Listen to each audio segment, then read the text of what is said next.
E voltando para as eleições, por que eles são... Porque nós temos que falar na morte do bolsonarismo. Não há possibilidade da parte deles de fazer um enfrentamento ao Lula. Porque em todas as categorias que eles forem disputar com o Lula, é pau a pau ou perdem.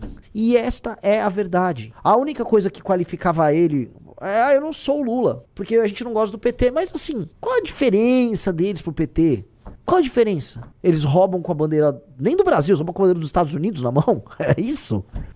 Eles são toscos, são burros, são corruptos, andam com os piores caras do Centrão, não tem projeto de Brasil. Tem nada ali, tem nada ali. O que tem foi um truque que enganou por anos a fio um monte de idosos. O que é o bolsonarismo além de um golpe nos idosos? O que é o filme Dark Horse? É um golpe em idosos. Não, eu juro pra você, eu acho que, né, vamos ver se vai sair esse filme. Saindo esse filme, vai ficar um monte de senhor e senhora de idade.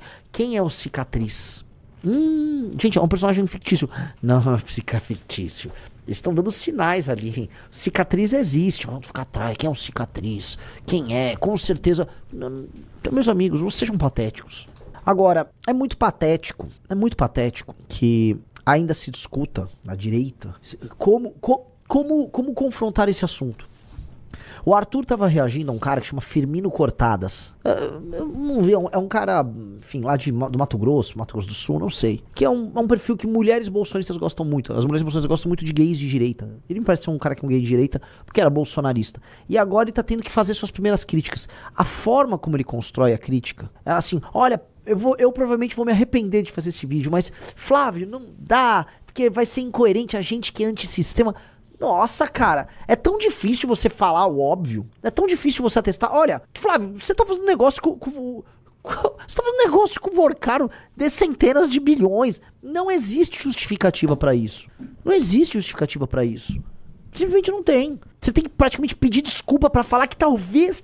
Não, cara. Qual é? Vamos entender uma coisa que eu acho que precisa ser dita pra todos vocês. A cultura de influencer que a direita tem, e é isso, a direita é apenas um bando de influencer. A direita e a Virgínia são praticamente a mesma coisa. Como ela é baseada na ideia de crescer, ganhar e manter seguidores, portanto, as pessoas não buscam a verdade, ou sequer buscam defender as próprias ideias que dizem defender.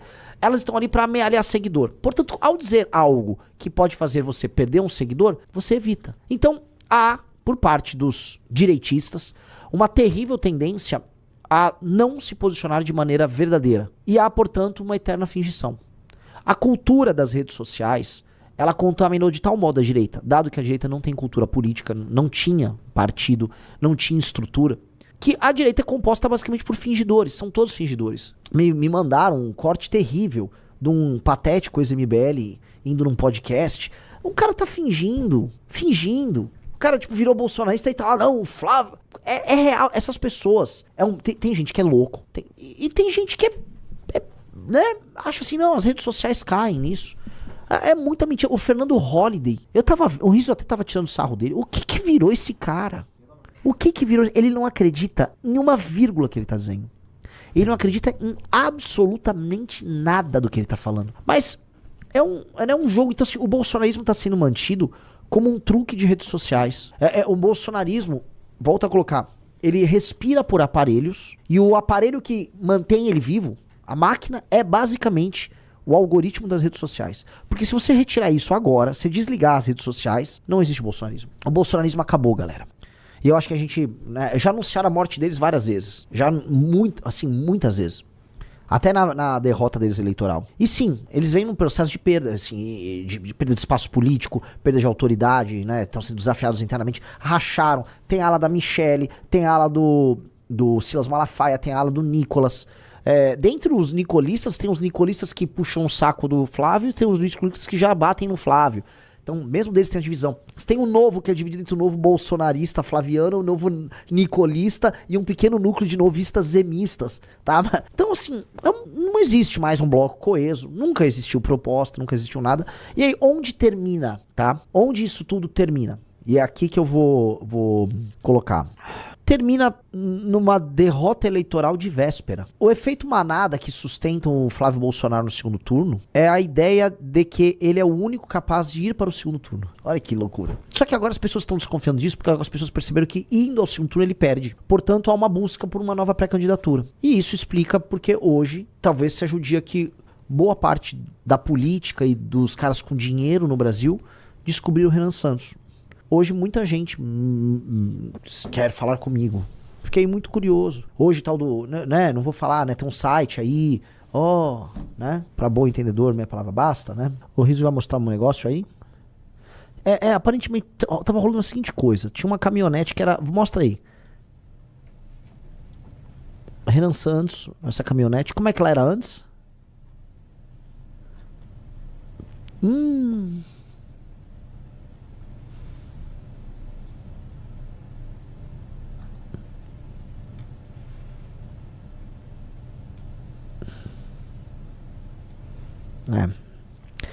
Tô gostando, assim, tem uma vibe, tem umas pessoas mandando bandeirinhas do Brasil na nossa live, sabe? Isso não era muito comum, isso é sintoma de crescimento. Botem umas bandeirinhas do Brasil só pra ficar uma vibe, assim, pra irritar. A gente não usa muito bandeirinha do Brasil porque, coitados, né? Quando tentaram nos colocar dentro da cela, o Homem da Máscara de Ferro, nem a bandeira podíamos usar. Vamos dar só pra pegarem um gostinho de como é a retomada, né? O último livro da série Senhor dos Anéis é o quê? O Retorno do Rei. Como será o nosso retorno? Vamos lá, bandeirinhas do Brasil, pra deixar eles bem incomodados. Hoje saiu pesquisa da Atlas no Maranhão e também no Amazonas. E, assim, o meu concorrente no Partido Novo, Zema, que foi humilhado ontem pelo próprio partido, ele ficou tão atrapalhado porque ele perdeu muitos seguidores. Ele também, infelizmente, segue essa linha aí. Ele perdeu tantos seguidores falando uma pequena verdade sobre o Flávio, de uma maneira muito covardola, mas falou que, veja só, abre por favor o Instagram do Zema pra mostrar pra vocês qual foi, veja, o mundo caindo, veja qual foi o vídeo postado por Zema no Instagram, tá? Quantas coisas ele poderia falar. Vai ser o primeiro em teste de Libras com síndrome de Down do Brasil. Olha, informação. Que beleza. Isso é um fenômeno. Parabéns mesmo. Viu? Meu sonho é conhecer o senhor. Uai, que coisa boa. Já conhecemos. Pelo menos tira uma foto do senhor. Vamos tirar aqui, André, ó. Vamos. Aqui, ó. Aí, ó. Vamos lá, ó. Ah, como é que é? É assim? É isso, ó. Isso. Eu sei também, ó. Tá vendo? Muito prazer. Eu te amo em Libras. Então. Você é o melhor governador de Minas, porque o seu trabalho valoriza muito as pessoas. Muito obrigado. Mesmo sendo uma pessoa com síndrome de Down, isso não me impede. Fico muito feliz de muito escutar. te conhecer. Obrigado, viu? Parabéns aí pela carreira, viu? Tudo de Nada bom. com um vídeo fofo, tá? Agora, ele não vai falar mais do assunto? É isso, Zema? Então tá tudo ok, tá tudo normal. Isso é difícil, né? Tá faltando líder aí. A única pessoa que está tratando de tudo que envolve essa eleição e de todos os problemas brasileiros com a gravidade que todos os temas merecem se chama Renan Santos. É o único pré-candidato a presidente que está fazendo isso. Sou eu. Mas isso não é nada diferente do que eu, o Kim, Amando, o Arthur, todo o nosso time faz há 12 anos. Nós sempre fomos essas pessoas. E isso hoje mostra apenas que o nosso caminho nunca esteve errado. Eu tô aqui fazendo uma live fora do nosso horário, ela tá com 8.600 pessoas. Talvez ela chegue a 10 mil pessoas. Nós em 2019, julho, agosto de 2019, tínhamos 250, 300 pessoas ao vivo. Era isso a nossa live. O Movimento Brasil Livre como um todo, por mês, faturava 25, 30 mil reais. Coloquem isso na cabeça. Isso é o absoluto contrário dos nossos inimigos. Por aquilo que acreditávamos, a gente perdeu absolutamente tudo. A gente teve, assim, no buraco. E com uma ficção maluca de que a gente ia dar a volta por cima, de que a gente tava certo, a gente deu a volta por cima e a gente tava certo. É real. Isso acontece. E assim, como a internet, ela permite que você tenha os registros de tudo, e muitas pessoas daquela época estão aqui hoje, as pessoas se lembram e falam, nossa, realmente isso aconteceu. E hoje nós estamos aqui, participando das eleições presidenciais, sem Vorcaro, sem ninguém. Montamos um partido político com o nosso dinheiro, construímos a Valete Plus, construímos a revista Valete, construímos tudo de maneira digna. A gente vive o que a gente prega. Os bolsonistas não vivem o que eles pregam. O que os bolsonistas fizeram foi ver naquela massa de milhões de brasileiros que estavam nas ruas derrubando Dilma Rousseff um mercado de otários. Foi isso que eles viram. Eles resolveram abusar intelectualmente e emocionalmente dessas pessoas. Eles enganaram, eles entregaram um farsante como candidato, eles elegeram farsante, venderam produtos, venderam narrativas, venderam ilusões. Foram anos de engano. Agora o engano tá indo e assim, muita gente vai permanecer com eles.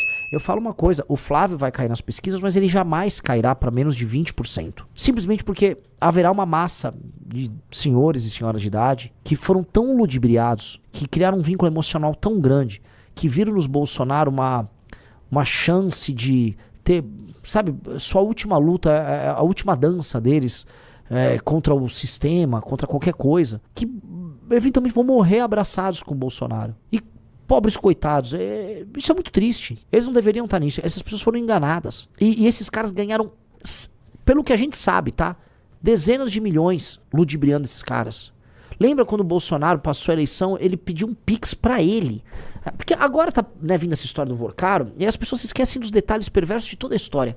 Eles são tão dinheiristas que o Bolsonaro foi pedir o Pix pra ele. Não foram pros presos de 8, ele pediu Pix pra ele, e ele amealhou 17 milhões de reais que ele gastou com ele. Ele dizia que é pros advogados dele. Boa parte dos advogados foram pagos pelo PL. Ele não, como um falso líder, ele não buscou ajudar as pessoas. Ele era uma farsa.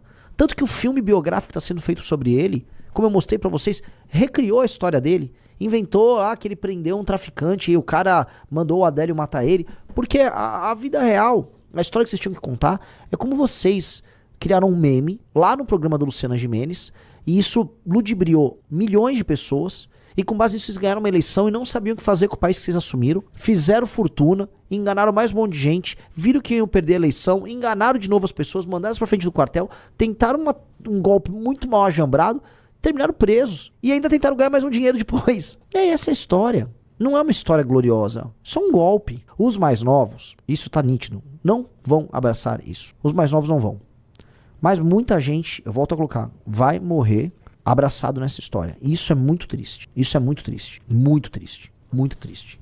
E aí, né, como eu já falei pra vocês, né, existe um filme que eu sempre recomendo, é do Alexandre Dumas, a história, O Homem da Máscara de Ferro. Eu acho muito bom, porque eu sempre falei isso. Eu já tinha percebido essa história quando houve o surgimento dos primeiros ex-MBL, tá?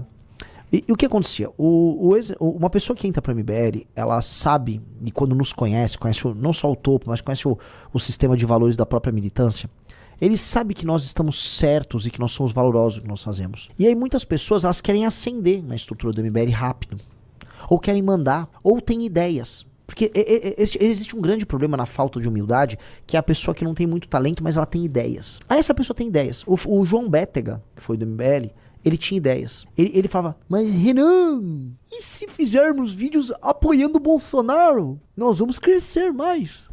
Era uma ideia. Ele achava essa uma boa ideia. Ele achava que, ele teve uma epifania e que nós éramos pouco generosos e não ouvia a ideia dele. Ele nunca seria líder de nada. Tanto que ele saiu do MBL, ele não é líder de nada. Ele grava igual um replicante. Ele é uma IA de si próprio. Ele grava todo dia o mesmo vídeo. Mas o que é o ex-MBL, né? Ele é um cara que percebe que ele é uma versão pior do que é o MBL. E aí aquilo faz mal pra ele e ele precisa sair do MBL, tentar imitar as coisas que o MBL faz e tenta de maneira obsessiva fazer o mundo esquecer do MBL. Porque o MBL gera uma sombra gigantesca neles. Por quê? Porque o que é certo gera uma sombra no que é errado. Nós, pra todos eles, deveríamos desaparecer. Que é o que acontece no livro O Homem da Máscara de Ferro, no filme O Homem da Máscara de Ferro. São dois irmãos gêmeos, né? E aí um irmão prende o outro, que era pra ser o rei, com uma máscara de ferro pra que ninguém visse o rosto dele. Nós somos o rei aprisionado com a máscara de ferro, que ninguém poderia ver que era o verdadeiro rei. E que é aprisionado. Então, qual é a função desses caras todos? É tentar aprisionar. As pessoas não podem saber o que é o MBL. Porque se as pessoas descobrirem o MBL, precisam falar o MBL tá certo. E se o MBL tá certo, nós não podemos existir porque nós somos ruins. Aí tá a imagem do filme. Esse é um grande filme dos anos 90. É assim, até com um amigo nosso que tá aqui, é assim como Troia, um daqueles filmes que todo mundo falou que era ruim. E aí o tempo passa. E você fala, né? Em tempos de Christopher Nolan fazendo Odisseia, isso aqui era uma obra-prima quando a gente olha, sabe? Mas, eu vou dar um exemplo da pessoa mais obcecada com o MBL. Com o mais obcecado do... E esse não é nenhum ex-MBL, porque ele tentou sempre imitar o MBL paralelamente, tá? mas que ele sabe que nós somos muito superiores, tanto que imita tudo que eu falo. Vá, por favor, no X, numa das minhas últimas postagens. Veja só, isso aqui é maravilhoso, tá? Esse cara, Nicolas Ferreira, ele decretou, quando o Arthur soltou o áudio, o MBL acabou.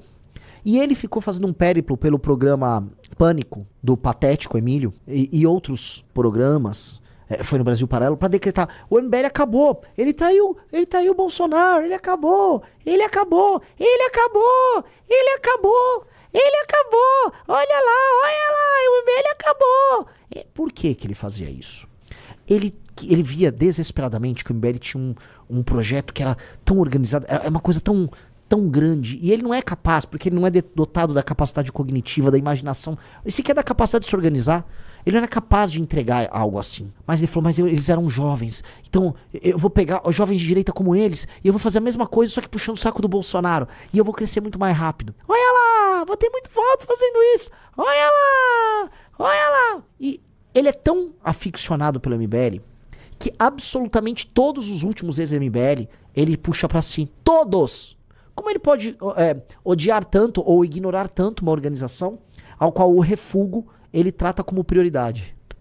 Percebam isso. Então todos esses caras precisam desesperadamente que ninguém nos ouça. E por que eu fiz todo esse preâmbulo?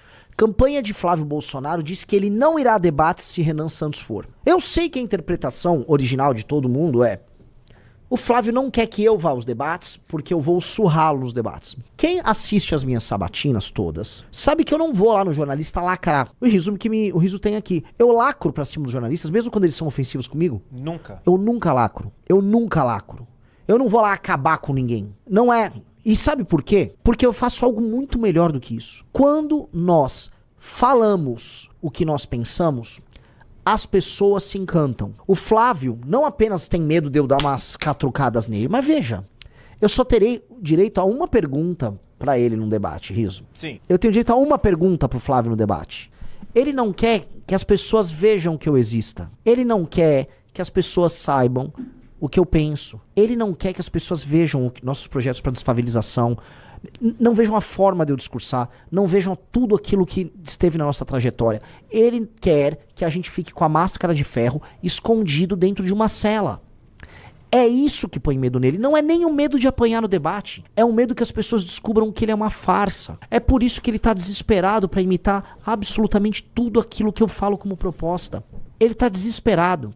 Flávio, você não deveria ter deixado a gente montar um partido político. Flávio, vocês tinham que ter nos sabotado. Flávio, você tinha que ter comprado os nossos coletores, já que você tinha o dinheiro do Vorcaro. Você devia ter feito isso. Você deveria ter mandado, sei lá, o Adriano da Nóbrega, seu amigo que era matador, me matar. Ou matar o Kim. Era isso que você deveria ter feito. Mas você é burro, Flávio. Você é inevitavelmente burro. Irremediavelmente burro. Como é que você deixou isso acontecer, Flávio? E nós montamos o partido. E não vai ter como você ignorar a gente. E não é nem você, não vai ter como o Brasil ignorar a gente. Você entende? Eu espero que vocês entendam. Eu sei que a coisa mais legal de falar sobre esse assunto é dizer que o Flávio tá com medo que eu vou acabar com ele. É só uma pergunta que eu vou poder fazer em cada um dos debates. Uma unidade de pergunta. Talvez duas, dependendo do debate. Não é isso. Ele tem medo das considerações finais, quando eu estiver de frente com a câmera, igual eu tô aqui, e que eu sou muito superior a ele. Não só ele, eu sou superior ao Lula, ao Zema, ao Caiado. Ele tem medo da abertura que eu vou fazer. Ele tá medo das propostas que eu vou apresentar. E não é porque sou eu. Eu tenho minhas qualidades. É por causa de nós, é do MBL. Eles estão há anos, eles estão desde 2019 tentando fechar o MBL. Eles tentaram fechar, eles queriam que a gente fechasse as portas. E eu já contei pra vocês, em 2019 eu me encontrei com o Kim, acho que com o Pedro, em Vinhedo, com meu irmão, logo quando houve aquela operação pra fechar o MBL, e a gente falou, talvez seja o caso da gente fechar o MBL, vamos tocar nossa vida. E ali, por uma pequena teimosia, acho que minha e do Kim, falou, não, vamos continuar, vai. E aí veio aquela eleição pra prefeito do Arthur, e a gente falou, cara, a gente é muito bom. E existe algo aí. E dali em diante, a gente só cresceu. Veja só, Flávio, você quase conseguiu em 2020. Faltou isto aqui. Você quase conseguiu. O Junito falou que meu pai não deixou. É verdade. Meu pai falou, cala a boca, Renan, cala a boca. O Renan tá maluco, cala a boca. Meu pai foi realmente bem decisivo aí nesse dia. E é muito louco que aí vem aqueles merdas e falam, o pai do Renan tá no partido. Vocês sabiam que o cara que inventou a marcha a pé pra Brasília foi meu pai. O cara que convenceu a gente a fazer a marcha em 2015. O cara que terminou imitado pelo Nicolas, né? Foi meu pai, não foi nem eu que inventei. Foi meu pai. Meu pai que já ajudou a gente no jurídico, ajudou a gente com arrecadação, uma pessoa fundamental. Aí vem esses Nandos Mouras, aquele coitado, né? Assim, esse ano eu acho que devo ter falado 2 vezes o nome dele. Ele já deve ter falado o meu umas 1000, coitado. Mas entendam isso, tá? O farsante tem como função negar a existência do verdadeiro. Isso, é assim, existem muitos filmes, existem mitos sobre isso. Quantos filmes sobre irmãos gêmeos não existem, onde o irmão gêmeo tenta matar o outro? Tem um filme do Macaulay Culkin, muito bom, chama Anjo do Mal. Checa aí, é um filme de criança, em que existe uma criança má, que ela quer matar o irmãozinho bom, tá? É Anjo Mal e tal. É Anjo Malvado, esse aí, tá? É mais ou menos isso. É mais ou menos a história do Caim e do Abel, entendeu? Existe um problema no duplo que se considera inferior. O duplo que se considera inferior e sabe que existe um superior, ele precisa matar o superior pra existir. A ideia do irmão... Você pega a história do Hamlet, que se reflete, por exemplo, no Rei Leão. O que acontece no Rei Leão? Vai pra eu trazer aqui exemplos mais de cultura pop pra vocês. Que basicamente o Rei Leão é o Hamlet. O Scar é o irmão falho do qual é o nome do pai do Simba? Do Mufasa. O Scar é a versão falha do Mufasa. Qual é a função do Scar? É matar o Mufasa. O Scar precisa matar o Mufasa. O Mufasa morre pro Scar se estabelecer como líder. É o que o bolsonarismo fez com o MBL. O bolsonarismo falou, matemos o que há de verdadeiro e a gente se estabelece. Só que, olha que maluco. O MBL se reiniciou. O Simba do MBL é aquele grupo de 300 pessoas que assistiam a live. Esse foi o reinício do MBL. Que passa por toda a sua trajetória e encontra seus novos aliados, seu Timão e Pumba, sei lá, um Bisoto aqui, ou não sei o quê. E vai renascendo lentamente até retornar. E agora o Scar quer fugir. Vocês entenderam? Todo mundo entendeu? Tô falando aqui pra quantas pessoas? Pra 10 mil pessoas. Vocês entenderam? Quando vocês entenderem a relação do bolsonarismo conosco, de todo, dos ex-MBL, que, veja, o ex-MBL ele sai do MBL e aí ele precisa, a sombra do MBL sobre ele é tão grande que eles passam os dias falando do MBL. Todos eles são vidrados na gente. Eles criam grupos de WhatsApp entre eles pra tentar vazar conversas. Costenaro, só pegar o Fernando Holliday, que mais? É pegar a lista toda, são todos, salvo raríssimas exceções, obcecados.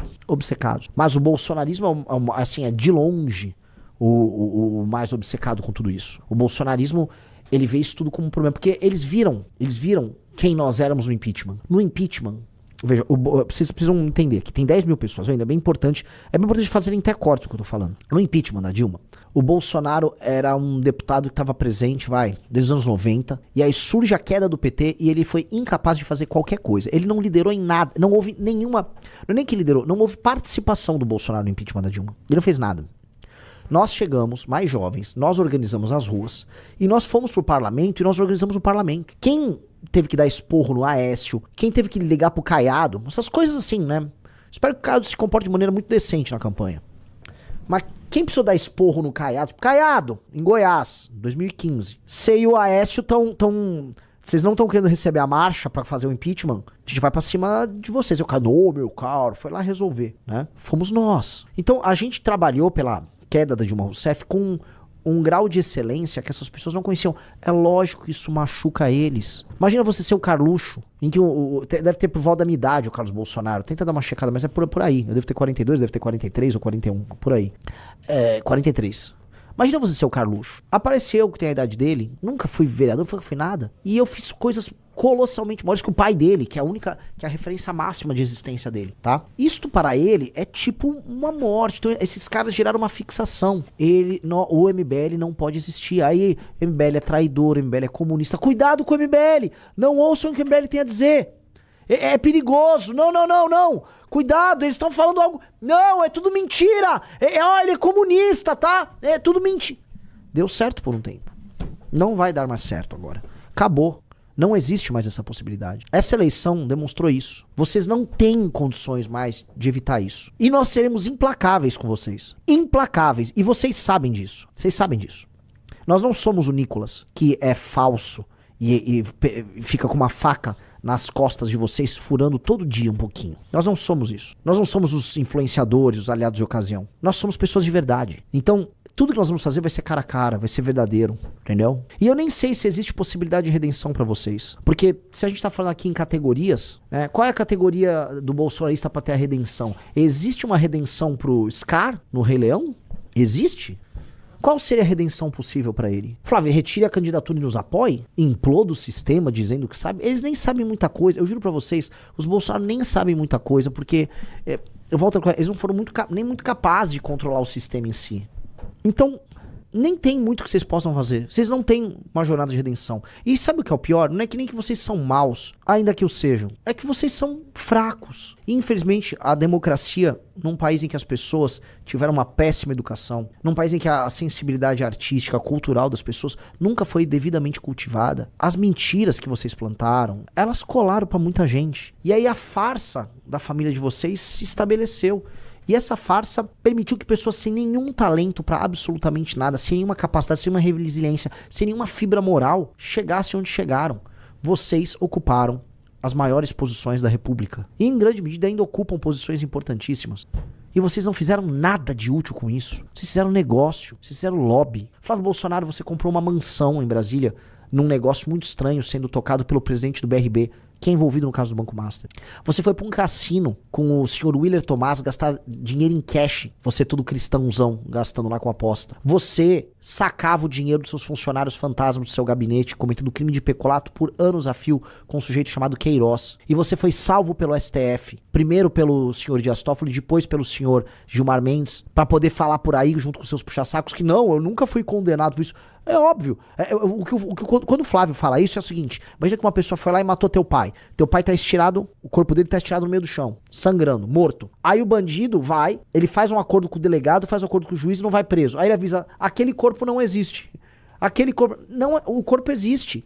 O crime foi cometido. Só que num país de impunidade, crimes cometidos podem ser passíveis de não ter punição simplesmente porque você está num país corrupto. Flávio Bolsonaro, a rachadinha aconteceu. O dinheiro foi sacado, todas as provas existem. Você não vai negar isso. O corpo tá lá, estirado no chão. O corpo tá lá, estirado no chão. As provas todas existem. O que você fez não foi falar: não, isso não aconteceu, isso é mentira, porque não. Não, você entrou com uma ação no STF com o Dias Toffoli e sua ação mandou anular a existência das provas obtidas pelo COAF. Não é que você está eliminando, sei lá, uma prova inventada. Não, você falou que o COAF não podia ter feito o que ele fez. Mas o fato existiu. E depois que a investigação andou e mais coisas foram comprovadas, você pediu pro Gilmar Mendes te dar foro privilegiado por crimes que aconteceram antes de você ser senador. Flávio Bolsonaro, sua carreira toda se baseou em cometer crime. Você premiou e andava junto com o Adriano da Nóbrega, que foi do escritório do crime, que era um ex-policial do BOPE, que traiu o BOPE, que traiu os guerreiros. Eu visitei o BOPE. O BOPE é uma instituição de excelência do Brasil. O BOPE honra o Brasil. O Adriano da Nóbrega, ele negou o BOPE. Ele jogou fora o distintivo, a caveira do BOPE. Ele se tornou um assassino de aluguel. Ele trabalhou pra bicheiro, ele trabalhou pra miliciano, ele foi miliciano, ele trabalhou pra traficante. E ele tinha seus parentes no teu gabinete, Flávio Bolsonaro. Ele fez tudo isso. Você não pode negar isso. A mãe e a namorada ou esposa do Adriano da Nóbrega, esse assassino de aluguel, trabalhavam no seu gabinete e faziam a mesma rachadinha com o Queiroz. Você não tem como negar isso. Isso tudo é fato. Você tinha uma loja de chocolate que era utilizada para lavar dinheiro do dinheiro que era roubado do teu gabinete. Você não tem condição de ser candidato a presidente. Você não consegue enfrentar o Lula. O Lula, no segundo turno, acaba com você, mesmo sendo um homem senil, de mais de 80 anos de idade. Um homem senil que não consegue terminar um raciocínio. O Lula vai poder te chamar de ladrão, cara. O que você tá fazendo? Flávio, volta pra casa. Volta pra casa.